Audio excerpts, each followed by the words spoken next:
Om Jnanatimirandasya Gyananjana Shalakaya Chakshurmilitan Yena Tasmai Shri Gurave Namaha. Dandavat Pranams, everyone. So we are continuing with our Bhagavad-GÍTÁ study. We are coming to the end of chapter 3, and we are just finding our place in the audio. So I'm gonna play that. Here we go. Chittau Jasya Paripantino Sriyan Sadharmo Viguna Paradharmat Sanushtitat Sadharme Nidharang Sriya Paradharmo Bhayavaha Sri Archunubhaja Adhakenang Prayuktuyang Papancharasi Purusha Anichanna Vivasneya Baladivaniojita Sri Bhagavan Uvacha Kamesa Krodhaesa Rajoguna Samudbhava Mahasano Mahapapana Viddhena Mihavairanam Dhumena Vriyati. Yeah, I'm having trouble with the sound cloud as well. It's a little funny. Okay, so just to remember where we left off, right? Krishna was discussing the importance of focusing on one's own duty. Even if we do our own duty imperfectly, it is better than to do another's perfectly. And now Arjuna is asking this important question.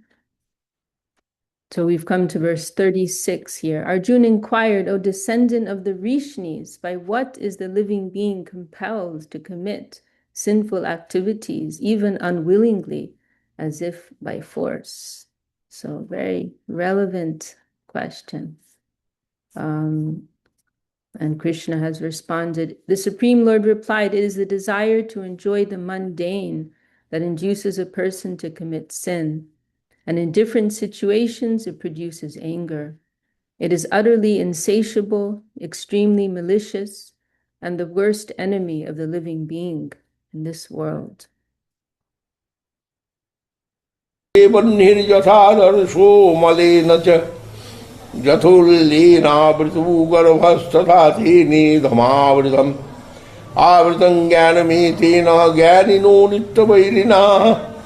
Kamurupena Kaunteya Dushpurena Nalena Cha Indriyani Manobuddhira Shadhisthana Muchyate Etoir Vimohaya Tesa Gyanamavritta Dehinam Tasmat Tam Indriyanyado Niyamma Bharatar Sabha Papnanang Prajahi Chenam Gyana Vigyana Nasanam Indriyani Parannahur Indriyebhya Paragamana Manasastu Parabuddhir Buddhirja Paratastusha Evam Buddhi Paragabuddhya Sanstubhyatmanamatmana Jahi Satyam Mahabahu Kamarupang Durasadam Iti Sri Mahabharati Sahasrang Samhitayang Vaiyāsikang Bhishma Parvati ಶ್ರೀಮದ್ ಭಗವದ್-ಗೀತಾಸು ಉಪನಿಷತ್ಸು ಬ್ರಹ್ಮವಿದ್ಯಾಯಾಂ ಯೋಗಶಾಸ್ತ್ರೇ ಶ್ರೀಕೃಷ್ಣಾರ್ಜುನ ಸಂವಾದೆ ಕರ್ಮಯೋಗ ನಾಮ ತೃತೀಯೋಧ್ಯಾಯಃ. Okay, so we've come to the end of chapter 3. And sorry, I'm a little lost too, because I'm on a different laptop. Lost my bearings a bit. So some important verses here.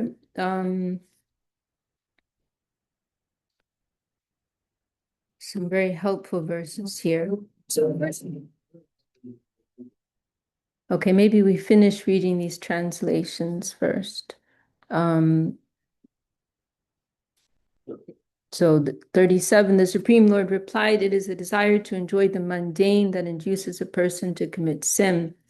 And in different situations, it produces anger. It is utterly insatiable, extremely malicious, and the worst enemy of the living being in this world. As fire is thinly veiled by smoke, as a mirror is thickly covered with dust, and as the embryo remains completely enclosed within the womb, similarly, this desire covers the consciousness of the living being in these 3 degrees of intensity, according to the modes of material nature, goodness, passion, and ignorance, respectively. Knowledge is covered by desire, the constant enemy of the wise. It burns like an insatiable fire, never satisfied by offerings of butter.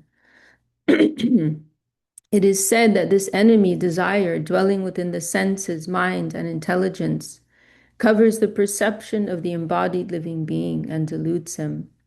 Therefore, O noblest of the Bharatas, control your senses and destroy this desire, the embodiment of sin, which destroys both knowledge and realization. It is said by the wise that the senses are superior to matter, the mind is superior to the senses, and the intelligence is superior to the mind, and the soul is superior to even the intelligence.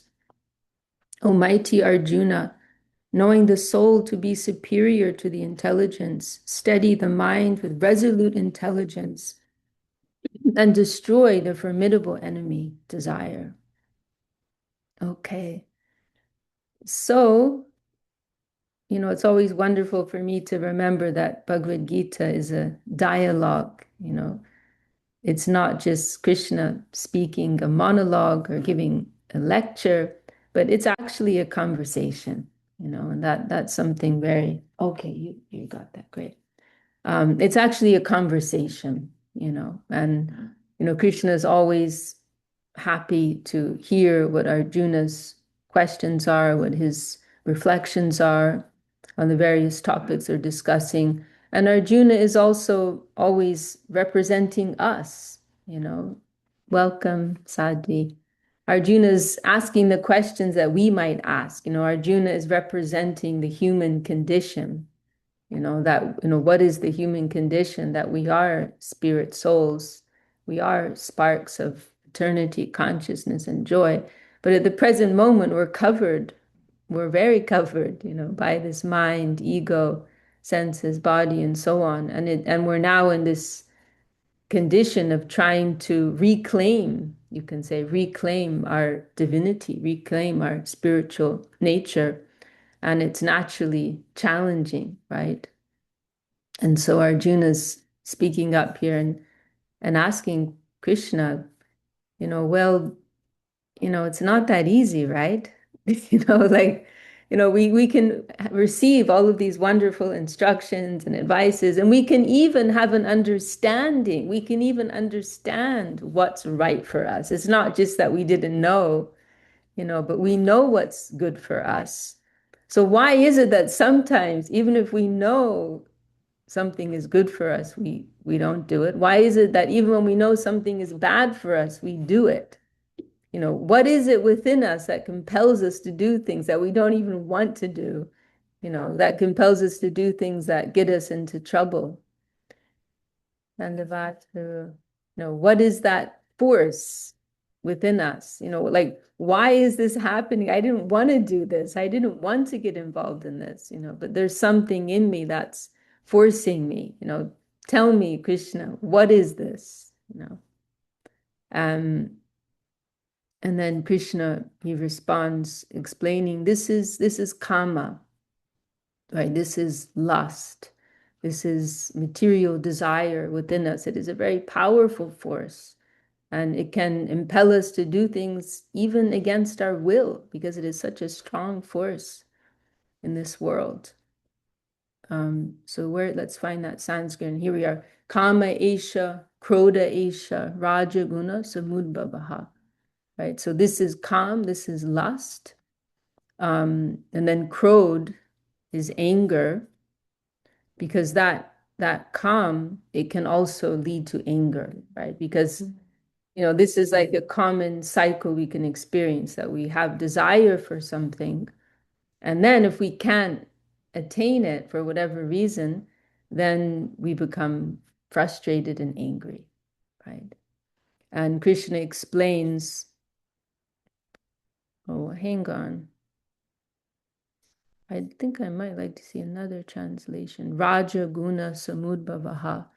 Yeah, this translation is a little funny, actually. I don't know why it's been, because you can actually see in the word for word, this Raja Guna Samudbhavaha, that literally means it arises out of the mode of passion. The origin of this lust, this desire, is Rajagun, the mode of passion. You can see it here in the word for word. And so this warning is given here, right? That this desire is never satisfied. It's not that you can think, oh, I'll fulfill this desire and then I'll be free of it. Bhagavad Gita is telling us it doesn't work like that. This is a kind of desire that it will never be satisfied. You just have to cut it altogether. And then that nice analogy is given, right, of like an insatiable fire. Like no matter how much butter you put into it, it's never going to be satisfied. So in the same way, we as much as we may try to fulfill this desire, it's not that it's ever going to come to an end. So we have to rather try to get free of that whole cycle in the first place. And then this very nice analogy is given of how, different levels of conditioning. This verse 38, Dume na riyate vanir yatadarsho malena cha yatolbe na rito garbas tata tenadam avritam. I find this verse very helpful. It is describing different levels of conditioning, right? That there's conditioning in the mode of goodness, there's conditioning in the mode of passion, and there's conditioning in the mode of ignorance. It's all conditioning, but there are different degrees of it, right? And so conditioning in the mode of ignorance is very, very thick, right? And this helpful analogy is given like an embryo that is covered within the womb, right? An embryo covered in the womb. You cannot see it. It's such a thick covering, right? So similarly, when we're under the influence of the mode of ignorance, our true nature is completely undetectable, right? The covering is just so thick. So the true nature of the soul cannot be seen, cannot be seen. And so we may, and then, later towards the end of Bhagavad Gita, there's a nice section which is discussing the modes of nature in more detail. One thing it mentions there is how when we're under the influence of the mode of passion, we may behave in a way that is just the opposite of what is the nature of the soul, right? Because that covering is just so thick. And then the analogy for the mode of passion, is a mirror that is thickly covered with dust. When there is a thick covering of dust over a mirror, the mirror in its pure state is bright and shiny, reflective. But if there's a thick layer of dust, you cannot see anything. So it is a thinner covering than that of the embryo in the womb, but it is still, fairly obstructive, right? The nature of the soul is still very covered. And then conditioning in the mode of goodness, that is compared to fire that is covered by smoke. So this is coming much closer, to the nature of the soul. When one is in the energy of goodness, then it is easier to detect. There will be some perception of the light of the soul coming through because it is a much thinner layer of conditioning, but there is still conditioning there. And then this verse 39, Avritam Jnanam Etena, right? Our knowledge is spoiled. When we're under the influence of this calm, then this lust, this desire, our knowledge becomes spoiled by that, right? Because we may, as I said, right, we may have clear knowledge, we may have clear theory of how all of these things work, but in that moment when we get attacked by that energy, then it can all just be ruined.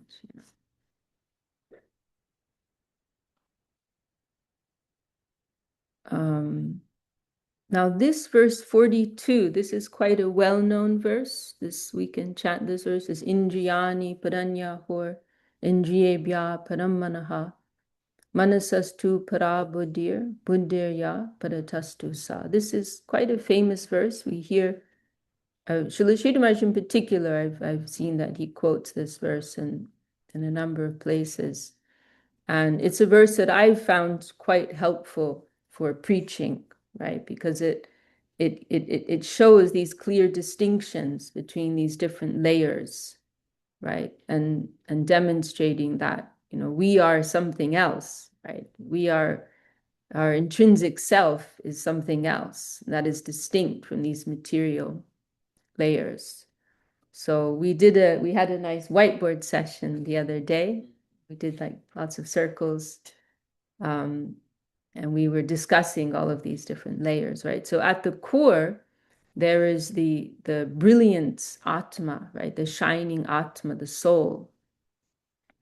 And then these layers are covering. Here, it's going outward in this analysis here. So this verse is starting from the most remote layer to the soul, right? Actually, furthest out are the objects of the senses, right? What are sometimes called in Sanskrit Vishai. Vishai means the objects of the senses. And a Vishayi means someone who enjoys the objects of the senses.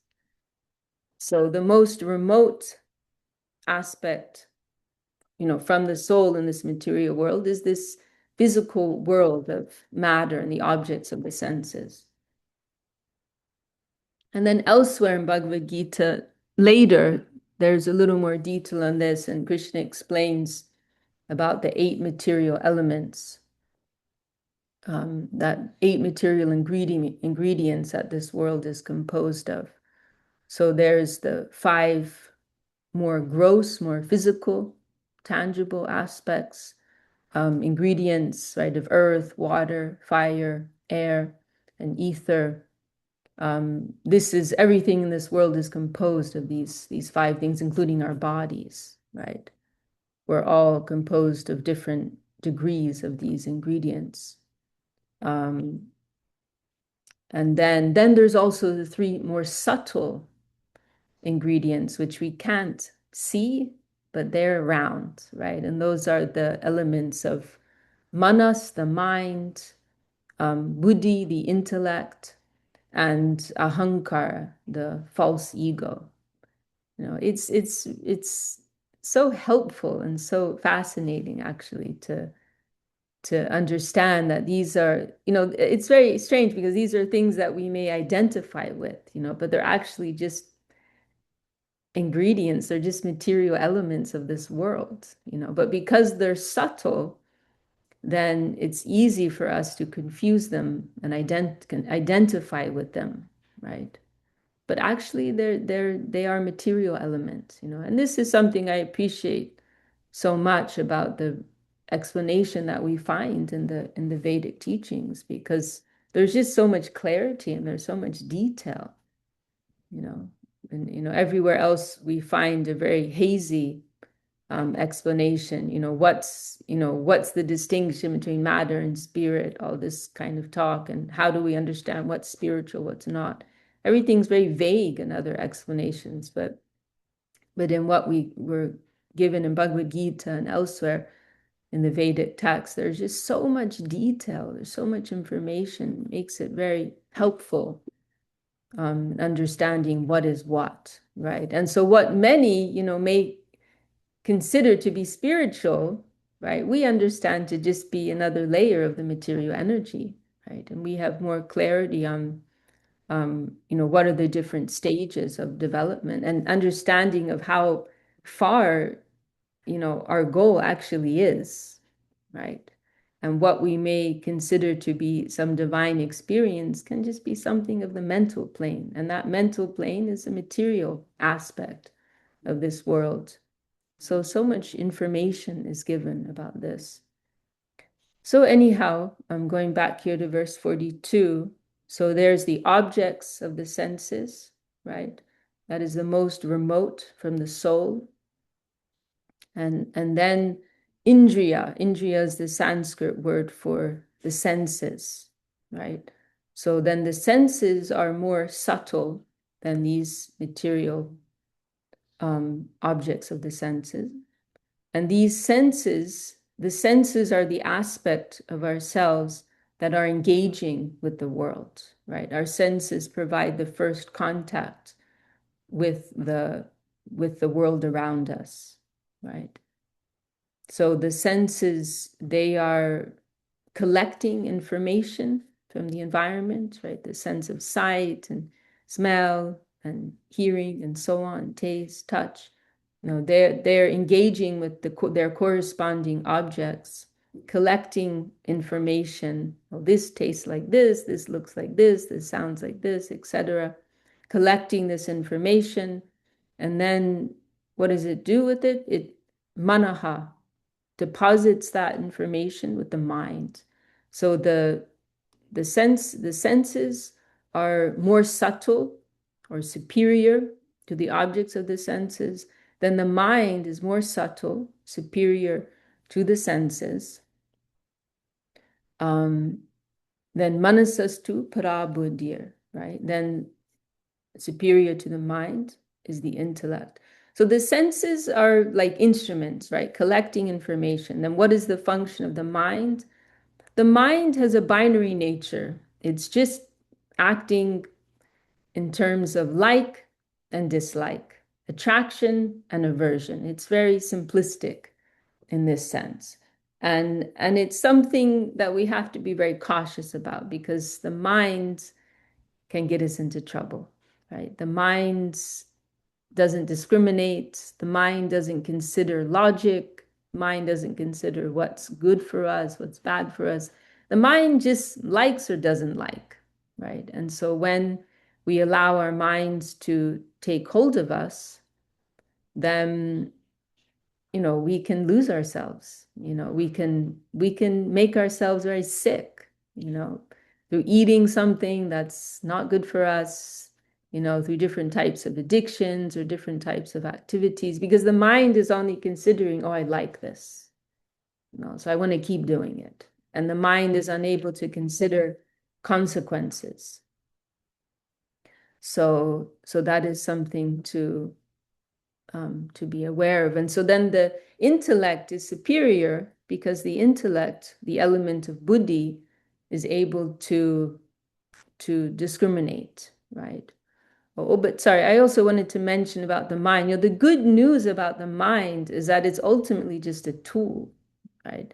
And later in Bhagavad-Gītā, Krishna explains that we can train this tool, right? It's not that the mind is always going to work against us, right? And there's that famous verse where Krishna is saying, you can make your mind your best friend or your worst enemy, right? It goes both ways. And so it's just like another tool, another instrument that we have to train to work in our own favor, right? In the favor of our soul. And so that mind should be managed by the intellect, right? Because the intellect, buddhi, is able to discriminate, can consider reason and logic and all these things. What's good for us, what's bad for us, what's best for this situation, not just what I want or what I like, but what's the best thing to do, right? The intellect is capable of considering all these things. And so the mind has to be steadied and managed by the intellect. And then buddhirya paratastu sa, then it's saying, then higher than the buddhi, the intellect, is the soul, right? The self, the true self, the Atma. And this verse, it actually misses out the element of ahankar that is discussed later in Gita, And there also in an earlier verse, I think in this chapter, ahankar was mentioned, but I can't say I know exactly why. For some reason, it's been missed out in this analysis. But then the ahankar, the element of false ego, is also there. Superior, more subtle, and superior in the sense of being more subtle and more powerful than the intellect, right? And that ahankar is the most difficult to both to identify and also to manage, because it is so subtle, it is such a fine energy. You could say like it sticks very closely to the soul, and it informs our very sense of identity, right? Ultimately, that's what ego means, right? It means our sense of identity. So it's tied up like at the very core of our conditioning in this world, right? And how we think of ourselves and how we navigate the world is all based on that sense of identity. So it's right at the root of our mundane existence. So it is the most difficult aspect to deal with in this world. And then I always like to remember in connection with this verse of ЩРީМAD Bhagavatam, which is very helpful, and it gives that analogy of the moon on a cloudy night, right? That if you look at we talked about this the other day, of course. If you look at the sky on a cloudy night, then you don't see the moon, right? You'll just see the clouds. And so a foolish person will say, oh, there's no moon, right? There's just clouds. But one with more intelligence understands, no, the moon is there, but it is covered by the clouds. And so it's a very curious type of situation, right? That we can't see the moon because of the clouds, and yet we can only see the clouds because of the moon, right? And so it is the same situation with our Atma, with our soul, that, we may deny its existence because we don't see it, right? We only see this body, and we experience our senses and so on. But we will say, oh, I don't see that soul, right? But the reason that we don't see the soul is because it is covered by these outer layers. And these layers of the mind, body, intellect, and ego, the only reason that they are illuminated, right, that they are activated, is because of the light and the power of the soul, right? So it's a very, very curious position that we're in, right?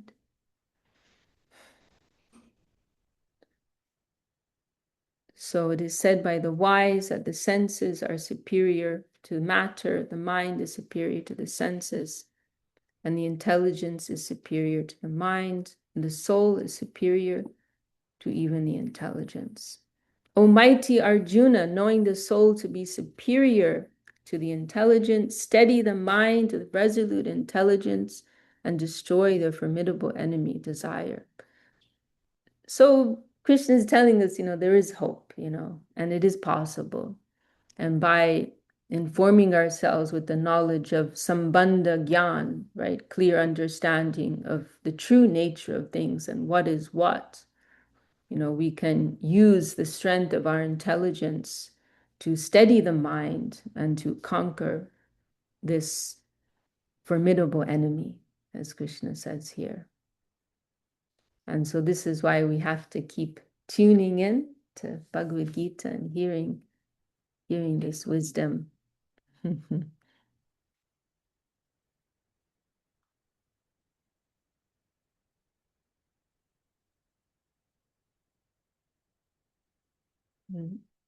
As I said, a few places I've seen Srila Sridharaj, discuss this verse, and it's very helpful. It's something that we can experience, if we sit quietly with ourselves. Nowadays this practice of mindfulness is so popular, right?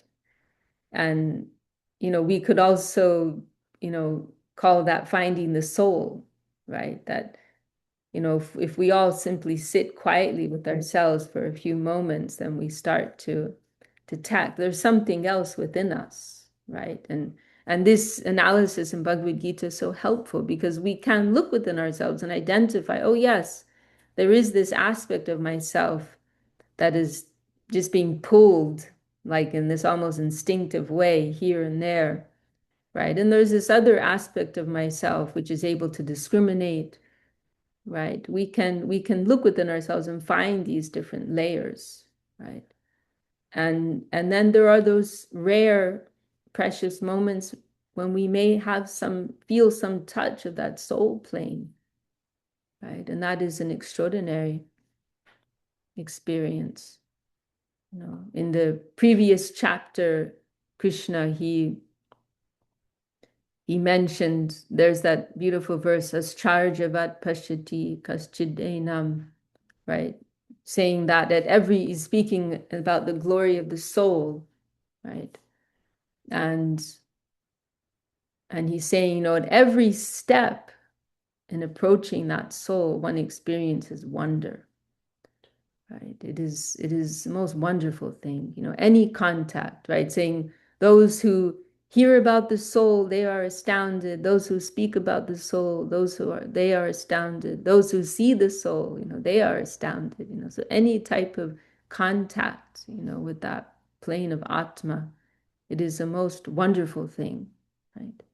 And Srila Sridhar Maharaj mentions also, that when we can have that type of contact, then he says it will give us so much encouragement, right? That affirmation, right? That, oh, this is real, this is real.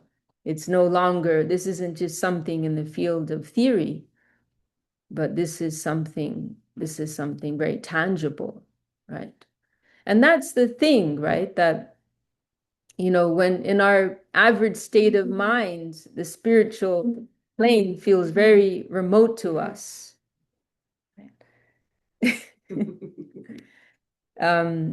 The spiritual plane feels very remote to us, right?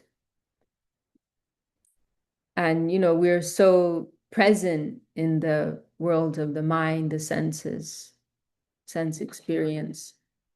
But if we can have a touch of that soul plane, then suddenly everything becomes very distant to us, right? When we feel the weight, when we feel the heaviness of the plane of Atma within us, then everything else will withdraw, right? And the thing is, these are diametrically opposite experiences, right? And you actually can't really understand one side until you've experienced it for yourself, right? It is, so what I mean to say is that the person who's fully in material conditioning, they may deny the presence of the Atma, but the person who's actually seen the Atma, they know that it is real because they have perceived it. It is like, if you've eaten a meal, you know that you've eaten a meal. You feel it in your belly. And someone may say, oh no, you didn't eat.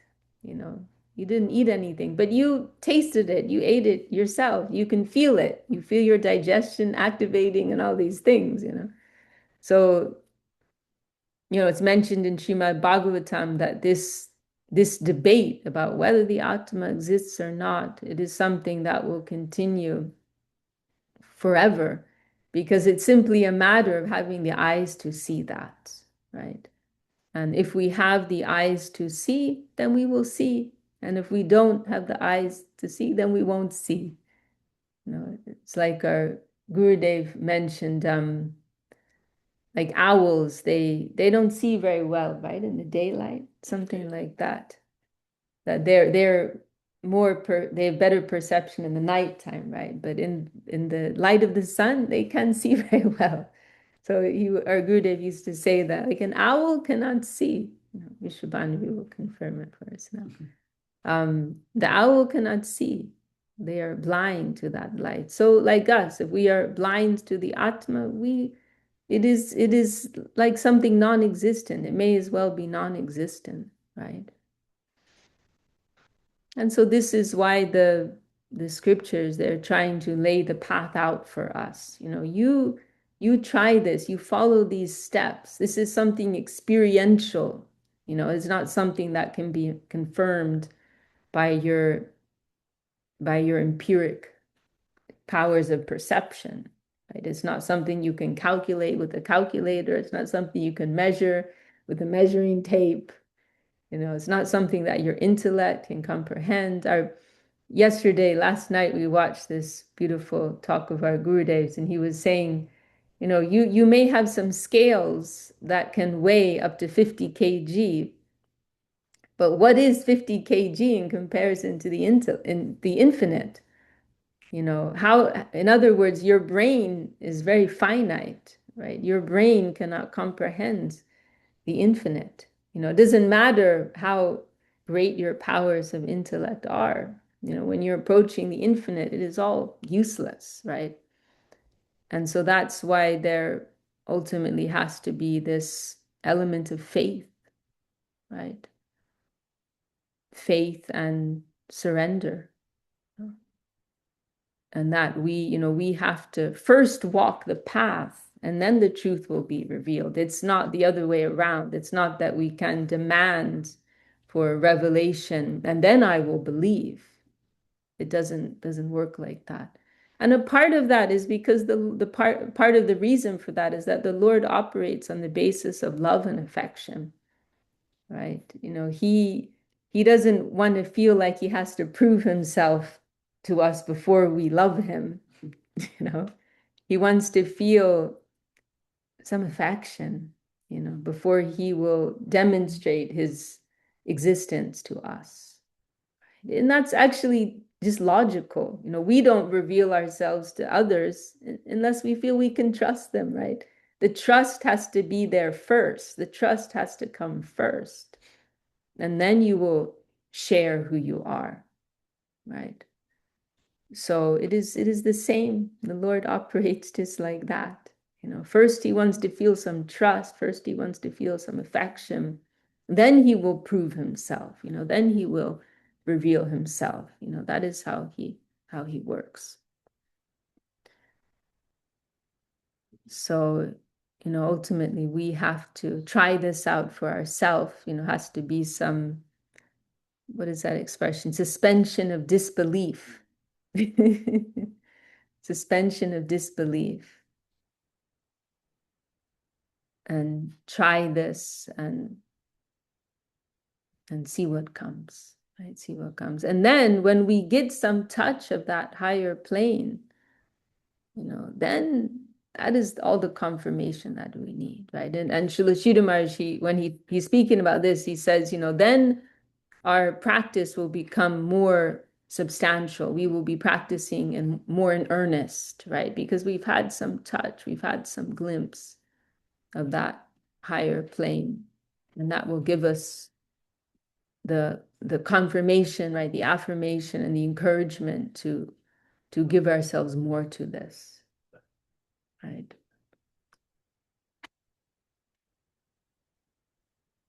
So it is all a very beautiful process, although of course there are challenges along the way.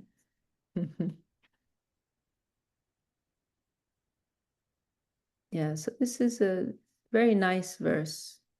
And if anyone is sharing these teachings with others, this verse 42 is very, very helpful for us. It's very logical. So I don't know if we should go on to chapter 4. I don't know if anyone here has any comment or question or anything to share.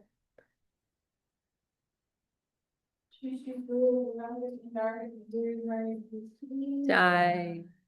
Their lordships have just revealed themselves graciously. Speaking of revelation.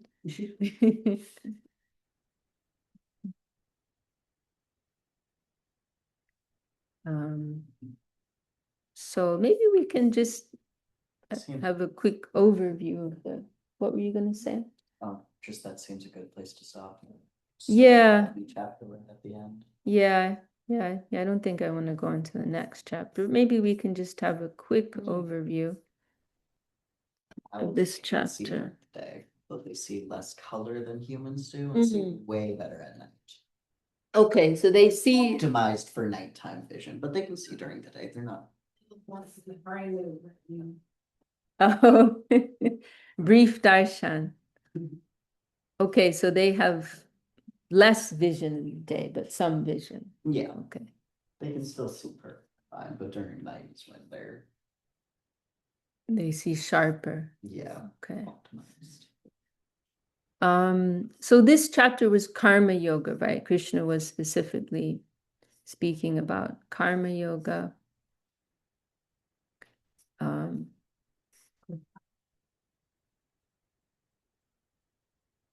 Let's see.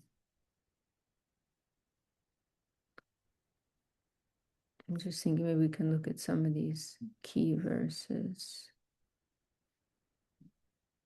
Yagnartat karmano nyatra loko yam karma bandhan. This was one of the key verses, right? That one must live in a spirit of sacrifice and offering. That is the only way to escape karma bandhana, the bondage of karma.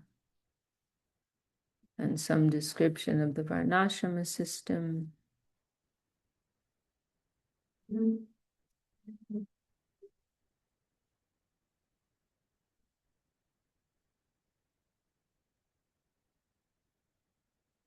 Yeah, maybe there's just too much profundity here for us to really have like a short 5-minute overview.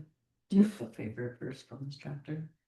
Oh, okay, that's a nice question. Vishabhanavi is asking if I have a favorite verse.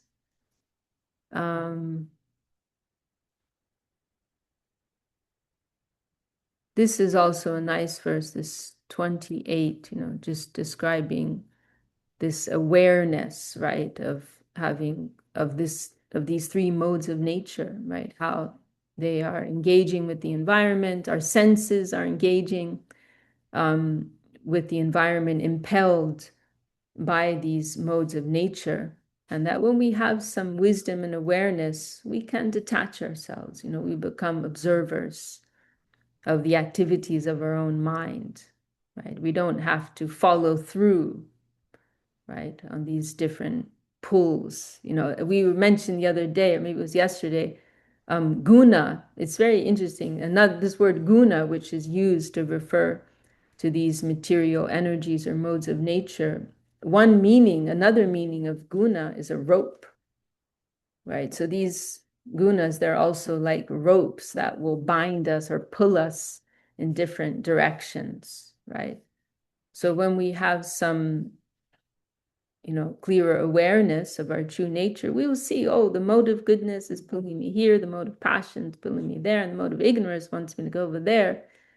But, that's not really me, right? This is just something going on. There's this whole play going on in my own head.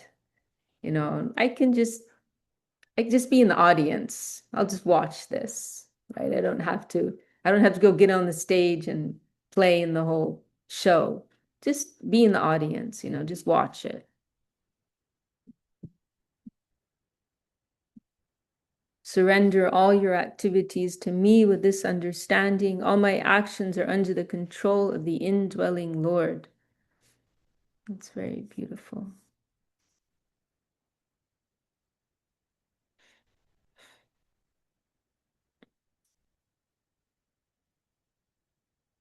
Yeah, probably my favorite verse would be the one we just went through. I like this verse very much. I find this analogy very helpful. The different degrees to which the material energy covers us. It's very helpful. And then this verse that we just went through, this Indriyani Pranya, is also very, very helpful. Because at times we can experience ourselves, being overwhelmed by different energies of this world, but we can find in the midst of that chaos, we can find our intelligence and try to steady that, right? So it is very helpful.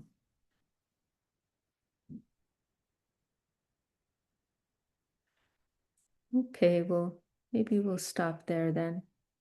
So, as we mentioned, right, chapter 2 was an overview of the whole of Gita. Chapter 3 is zooming in onto karma yoga. And then in this chapter 4, Krishna is going to zoom in on jnana yoga. And and there is a natural progression in Bhagavad Gita, right? That the idea is that the practice of karma yoga will automatically lead us into jnana yoga. So there's this natural development, right? Because the idea is karma yoga is very accessible, right? Karma yoga doesn't require, great spiritual power or intellect or capacity. And, karma yoga doesn't mean you have to change your life.